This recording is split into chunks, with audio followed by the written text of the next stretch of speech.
मैं सबसे पहले तो आदरणीय राज्यपाल महोदय का बहुत आभार व्यक्त करता हूं कि जिनकी प्रेरणा से ये कार्यक्रम हमारा सच में भव्य आयोजन यहाँ पर संभव हो पाया है और एक नई पहचान हम सबको मिली है।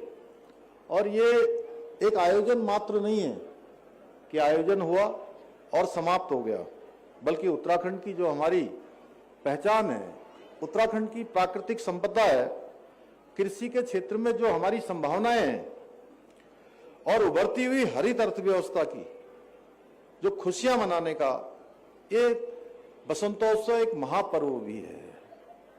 भाइयों बहनों, हमारे राज्यपाल महोदय आदरणीय श्री गुरमीत सिंह जी का व्यक्तित्व सच में इतनी उनके अंदर पॉजिटिविटी है कि जो भी उनसे मिलता है पॉजिटिव होकर चला जाता है। कठिन से कठिन काम भी संभव हो वो ऐसा मार्ग उनके पास हमेशा तैयार रहता है। उनके पास एक बड़ा अनुभव अब सामाजिक क्षेत्र का भी हो गया। पहले उन्होंने राष्ट्र रक्षा में अपने अनेक वर्षों तक काम किया है और सेना के उच्च पदों पर रहे हैं। अनेक देशों का उन्होंने भ्रमण किया है। मैं तो चूंकि मैं भी एक सैनिक का बेटा हूं, इस नाते जब भी मैं उनसे मिलने आता हूं तो मेरे मन में बड़ी एक चाह रहती है कि मैं उनसे कुछ और पूछूं। जैसे कोई भी प्रश्न होता है सेना से जुड़ा हुआ, देश दुनिया का जुड़ा हुआ, रक्षा के मामलों का, तो जैसे बच्चे पूछते हैं, बच्चे जानने के लिए उत्सुक होते हैं, वैसे मैं उत्सुक होता हूं और आप मेरी उत्सुकता का हमेशा समाधान करते हैं, क्योंकि उनके पास एक लंबा अनुभव है। अनेक देशों के सेना के वो तरफ से विशेषज्ञ भी रहे हैं और उनके पास दूरदर्शी नेतृत्व का एक अद्वितीय संगम है। बहुत सारे काम अभी भी हमें कहते हैं वो कि अभी गणेश जोशी जी ने बहुत चूंकि जितना काम किया उन्होंने बताया, लेकिन राज्यपाल महोदय अभी हमसे कहते हैं कि उद्यान के क्षेत्र में इतना काम हो सकता है, अभी ये हमको टारगेट सेट करने चाहिए, ये हमारे लिए चैलेंज है, इसको हम पूरा कर सकते हैं, इनको हम अचीव कर सकते हैं। इन हानि के क्षेत्र में वो कहते हैं, कृषि के क्षेत्र में या एप्पल के क्षेत्र में, कीवी के क्षेत्र में, हर क्षेत्र में हमारे पास अपार संभावनाओं का भंडार है। और सच में आपके पास बहुत दूरदर्शी नेतृत्व का जो अद्वितीय संगम है और आपके मार्गदर्शन में आज हमारा राज्य निरंतर प्रगति कर रहा है। अभी कृषि के और उद्यान के क्षेत्र में बसंतोत्सव का कार्यक्रम यहाँ पर हो रहा है, तो फलों से फूलों से जुड़ा हुआ है। लेकिन मैं आप सबको बताना चाहता हूँ कि बहुत सारे क्षेत्रों में आज हमारा राज्य हिंदुस्तान के जो अग्रणी राज्य हैं उन राज्यों में हमारी गिनती हो रही है। चाहे नवाचार करना हो, नए कानून बनाना हो या सस्टेनेबल डेवलपमेंट गोल्स की बात हो कि उसमें पूरे देश के अंदर एसडीजी रैंकिंग में हमारे राज्य को पहला स्थान प्राप्त होना हो। है कृषि के क्षेत्र में हमको जो है भारत सरकार में जो अग्रणी राज्य हैं उन राज्यों की श्रेणी में माना गया है। मत्स्य पालन के क्षेत्र में माना गया है। अच्छा फाइनेंशियल डिसिप्लिन अपनाने के लिए भी हमको भारत सरकार ने 350 करोड़ रुपए की धनराशि अभी 4 दिन पहले ही जो है प्रोत्साहन राशि के रूप में दी है।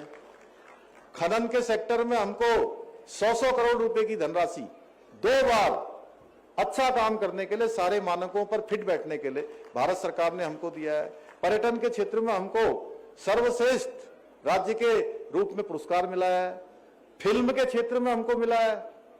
इसके साथ साथ निर्यात तैयारी सूचकांक, उसकी अच्छी तैयारी करने के लिए भी हमको भारत सरकार ने जो प्रथम श्रेणी के राज्य हैं उनमें हमको रखा है ना। ऐसे इतने सारे क्षेत्र हैं, मैं उनको गिनाऊंगा तो बहुत लंबा हो जाएगा। लेकिन आपकी प्रेरणा से आदरणीय प्रधानमंत्री जी की मार्गदर्शन में लगातार हम लोग राज्य को आगे बढ़ा रहे हैं। सब मिलजुल कर पिछले सालों में हमारे राज्य की एक अलग पहचान पूरे देश के अंदर स्थापित हुई है। और आपका जो प्रेरणास्पद जीवन है उसमें राष्ट्र सेवा भी है, समर्पण भी है, उत्कृष्ट प्रशासनिक दृष्टि का प्रतीक भी है, जो मुझे ही नहीं बल्कि उस हर आदमी को प्रेरणा देता है जो आपसे एक बार मिल लेता है। जो आपसे एक बार मिल लेता है वो आपका हो जाता है। अब तो ताली बजाइए जोर से।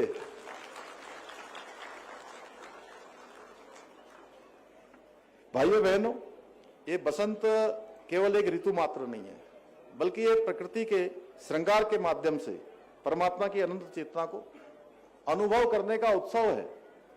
और लोक भवन में चल रहा ये 3 दिवसीय बसंत उत्सव उसी दिव्य सौंदर्य से जुड़ने का एक शानदार अवसर है।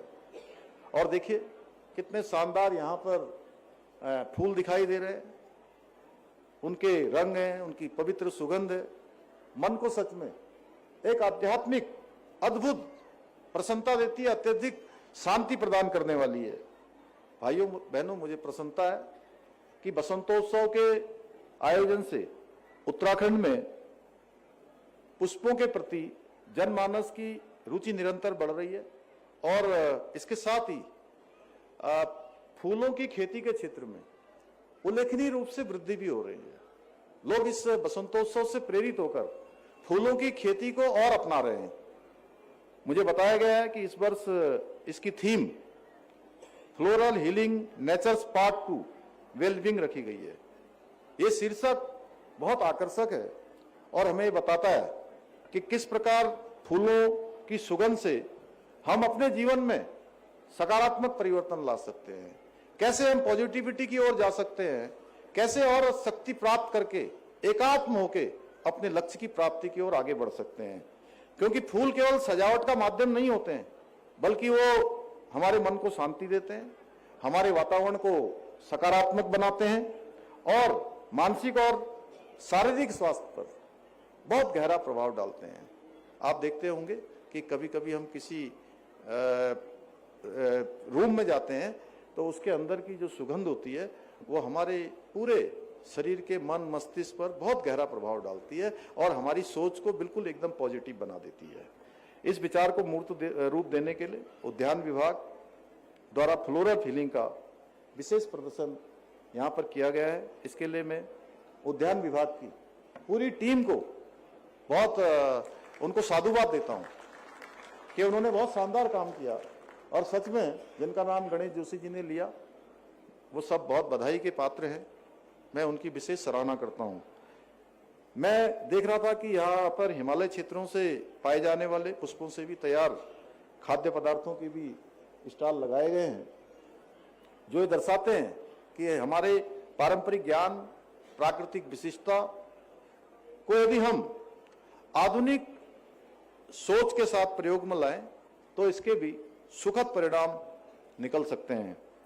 और जब हम इन स्टॉलों को देखते हैं तो ये अनुभव होता है कि आयोजन केवल प्रदर्शनी मात्र नहीं है, बल्कि प्रकृति की सुंदरता और शक्ति को अनुभव करने के साथ साथ हमारी महिलाओं, युवाओं और स्वयं सहायता समूह जो हमारी बहनें बहुत कठिन चुनौतियों का जीवन में सामना करती है। विकट परिस्थितियां उनके सामने होती हैं, संसाधनों का अभाव होता है, लेकिन उनकी मेहनत और उत्तराखंड की उभरती हुई आत्मनिर्भर व्यवस्था का ये सशक्त प्रतीक है और ये हमें प्रदर्शन करवाती हैं। ये सीखने के लिए प्रेरित करती हैं कि जीवन में कितने भी अभाव हों, कितनी भी कठिनाइयां हों, संसाधन कितने भी कम क्यों ना हो, यदि इच्छा शक्ति दृढ़ है, संकल्प शक्ति पक्की है, तो निश्चित रूप से हमें मंजिल अवश्य मिलेगी। हम आगे बढ़कर ही जो है आगे अवश्य बढ़ेंगे। भाइयों बहनों, हमारे जो पारंपरिक उत्पाद हैं उनमें असीम संभावनाएं हैं यदि उन्हें तकनीकी से, सुदृढ़ ब्रांडिंग से और अच्छा बाजार उनको अगर मिल जाए, प्रभावी विपणन से जोड़ा जाए, तो वो स्थानीय उत्पाद राष्ट्रीय और अंतर्राष्ट्रीय स्तर पर अपनी विशिष्ट पहचान बना सकते हैं। हमारे यहाँ पर प्रकृति के द्वारा प्रदत्त बहुत सारा, जैसा कि अनुकूल जलवायु है, उपजाऊ मिट्टी है, और हमारे लिए सबसे अच्छी बात है कि हमारे दोनों ही जहां पर बड़ी मंडियां हैं, चाहे वो हरिद्वार देहरादून हो या हल्द्वानी रुद्रपुर, रामनगर या काशीपुर हो, वहां से दिल्ली जाना बहुत नजदीक है। हम अच्छे फूलों को आसानी से दिल्ली पहुंचा सकते हैं, यहां से हम आसानी से चंडीगढ़ पहुंचा सकते हैं, और बाजारों की जो निकटता है ये फूलों के उत्पादन के लिए आदर्श स्थितियां हमको प्रकृति द्वारा, भगवान के द्वारा प्रदान की गई हैं। और आज राज्य में एक बड़ी संख्या में 656 हेक्टेयर से भी अधिक क्षेत्रों में व्यावसायिक खेती हो रही है, जो कम लागत में अधिक आय का सशक्त माध्यम बन रही है। भाइयों बहनों, आदरणीय प्रधानमंत्री नरेंद्र मोदी जी के किसानों की आय की वृद्धि को संकल्प को आगे बढ़ाते हुए हमने राज्य के अंदर समग्र पुष्प नीति, मंडी शुल्क में छूट, विपणन सुविधा और मौन पालन अनुदान जैसी योजनाओं के माध्यम से किसानों को सशक्त बनाने का हम प्रयास कर रहे हैं। इसके साथ ही हमारी सरकार राज्य में फूलों को, सब्जियों और फलों के उत्पादन को बढ़ाने के लिए भी विभिन्न स्तरों पर हम काम कर रहे हैं। हमने करीब 1200 करोड़ रुपए की लागत से नई सेब नीति, कीवी नीति, state millet mission, dragon fruit नीति जैसी कई महत्वपूर्ण योजनाओं को आज राज्य को अंदर लागू किया है। और इन्हीं नीतियों की तहत बागवानी को प्रोत्साहन करने के लिए किसानों को हम 80% तक की सब्सिडी भी प्रदान कर रहे हैं। यही नहीं, हम किसानों की उपज की गुणवत्ता को और बढ़ाने के लिए ग्राइंडिंग, सॉर्टिंग यूनिट के निर्माण के लिए भी अनुदान प्रदान कर रहे हैं।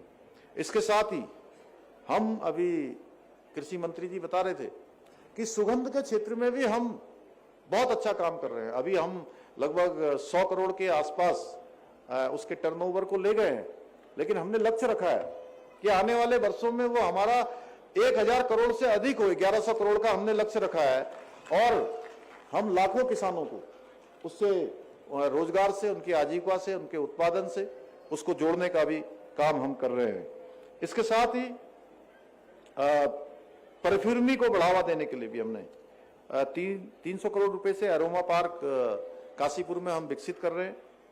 हाउस ऑफ हिमालय ब्रांड के माध्यम से सुगंधित तेलों को अंतर्राष्ट्रीय स्तर पर पहचान दिलाने का भी प्रयास कर रहे हैं। हम राज्य में धौला देवी, मुनस्यारी, बेताल घाट के चाय बागानों को जैविक चाय बागानों के रूप में परिवर्तित करने का काम कर रहे हैं। इसके अलावा हम मिलेट उत्पादन पर निवेश पर 80% तक का अनुदान भी प्रदान कर रहे हैं। साथ ही पंक्ति बुआई करने पर प्रति हेक्टेयर 4000 रुपए और अन्य विधियों से बुआई करने पर प्रति हेक्टेयर 2000 रुपए की प्रोत्साहन राशि भी प्रदान कर रहे हैं। इसके अलावा मिलेट उत्पाद की खरीद पर किसानों को 300 रुपए प्रति क्विंटल अतिरिक्त प्रोत्साहन राशि देने का प्रावधान किया गया है। हमारे इन्हीं प्रयासों का परिणाम है कि आज हम अपने किसानों की आय में वृद्धि करने पर देश भर में हमको पहला स्थान प्राप्त हुआ है। भाइयों बहनों, मुझे पूरा विश्वास है हमारी इन योजनाओं और निर्णयों के द्वारा हम उत्तराखंड को कृषि के क्षेत्र में पूर्ण रूप से आत्मनिर्भर और अग्रणी राज्य बनाने के अपने विकल्प रहित संकल्प को अवश्य पूर्ण करने में सफल होंगे। आइए हम सब मिलकर पुष्प, फल, सुगंध और समृद्धि की धरती देवभूमि उत्तराखंड को बनाने का संकल्प लें। इस पावन पर्व पर भी, बसंतोत्सव पर भी एक संकल्प हम लें कि हम जन जन तक लोगों का चेतना फैलाएंगे। लोगों के अंदर ये जो बसंतोत्सव से बहुत सारी चीजें हमको यहाँ देखने को मिली हैं, सुनने को मिली हैं, उसको जन जन तक ले जाने का काम करेंगे।